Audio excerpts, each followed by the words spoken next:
दर्शकबिन हामीले प्रयोग गर्ने नुन चाहिँ यसरी बनाइन्छ। हेर्नुस्, यो खेतमा रोपाइको लागि तयार पारेको जुन गरा हुन्छ नि, त्यसरी नै यसरी यो जम्मा गरेर राखेको छ।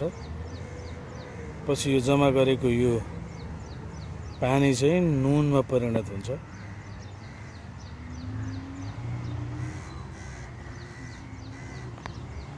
यसरी तपाईँ देख्न सक्नुहुन्छ।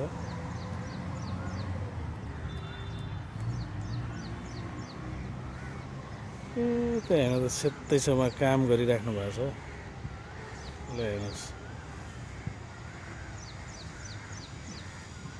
माथिको लेयरहरू चाहिँ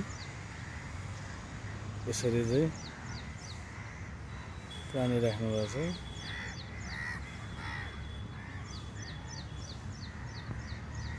गराहरू हेर्नुहोस्। उता पछाडिपट्टि चाहिँ जहाँ अहिले यो काम गरिराख्नु भएको छ नि, यसको पछाडिपट्टि चाहिँ उता समुद्र छ। त्यो समुद्रको पानीलाई यहाँ स्टोर गर्नुहुन्छ।